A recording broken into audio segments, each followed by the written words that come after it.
Hello Scorpio, it's July 2020, Dadhichi here from astrology.com.au. You know, if a relationship or a situation's not working out for you, renegotiate.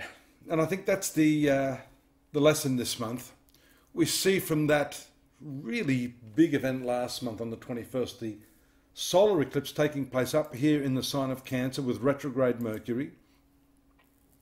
The whole system of beliefs and your whole way of looking at life, your general perspective has changed. Now that's the 9th house of your horoscope, counted from the sun sign of Scorpio. But this month, the reason I say renegotiate is because the moon makes contact with the south node, which is the past, then enters the 3rd house here on the 5th, the 5th. And that's the full moon in your 3rd house, and that happens to be a lunar eclipse. That's making contact with 3 retrograde planets here after the south node or the past karma point was touched.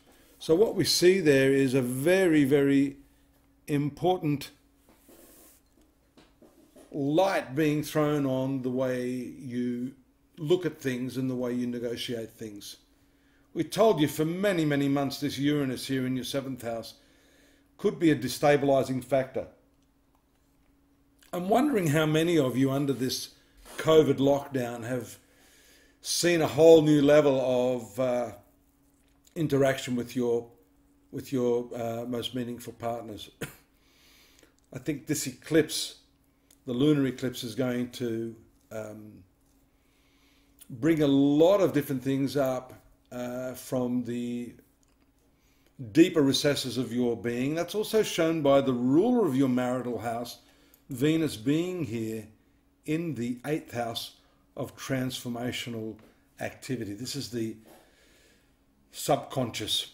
12th house is the unconscious, but this subconscious area is linked to the marital sector.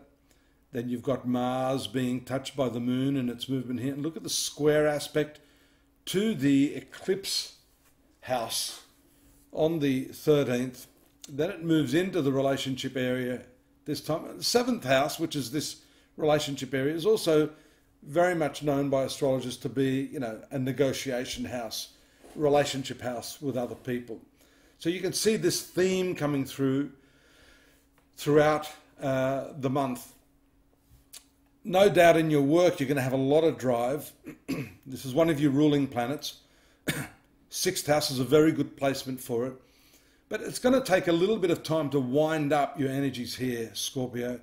That's because I was talking previously of Mars being here next to Neptune, ruler of your 5th house, which is more of an idealistic planet. He was probably just thinking through how you're going to, planning and what it is you're going to do. And Mars moved into this sector here, which is very much a practical house. 6th house is practical, has to do with work, co-workers. It also has to do with health issues. You must be careful of this, especially because Mars is an inflammatory planet. Take care with your health and your diet and that sort of thing. Look up here around the 20th, 21st, a couple of important celestial events. The new moon, it moves straight into your 10th house of career and is followed then by the sun. Now, if you're looking for some momentum in your work, this is most certainly one of the best periods of the year. There it is there on the 22nd, 23rd, shifts into this higher part of your horoscope. And in case you didn't know, Sun is the ruler of Leo, so it's very nicely placed here. Sun in the 10th house gives all sorts of benefits, and I think you'll see them rather quickly based upon the moon transiting the 11th house of fulfillment of objectives and profitability. That's if you're running your own business. Even if not, it may be a little bit delayed for you till the moon moves into this 2nd house of earned income. There's a difference there. Profitability from business is the 11th. Earned income is from the 2nd house, which is the sign of Sagittarius. In any case, the position of the sun in this 10th house gives it what we call directional strength. And as I said with the sign of Cancer, the other water sign, Mars is currently transiting the 10th house there, which gives Mars directional strength. So both water signs, the sign of Scorpio and the sign of Cancer, are going to achieve some good things in the month of July.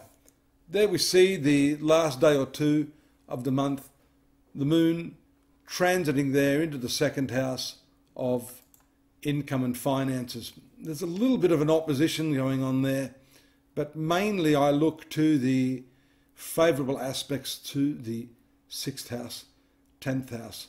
There we see a very nice start around the 30th with the moon trining the sun in the 10th house, and then it moves on to trine Mars in the 6th house. That's good for collaborative ventures or getting your co-workers on side with what it is that you want to do. So again, the theme this month is renegotiate. You must do that. I forgot to mention Mercury going direct around the 12th of the month after being in a tailspin retrograde motion here in your 9th house. That's legal matters. That's higher educational pursuits for those of you that are involved in education, study, higher forms of learning.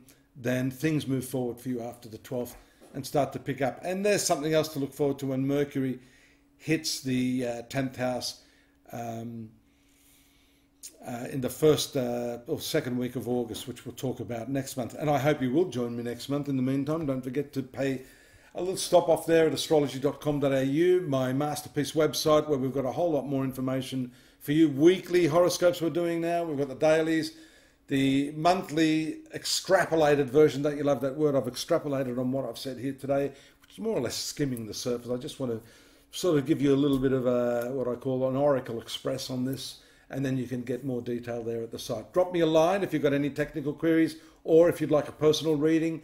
And of course, by all means, subscribe and come back next month and stay safe in the meantime. Bye-bye now.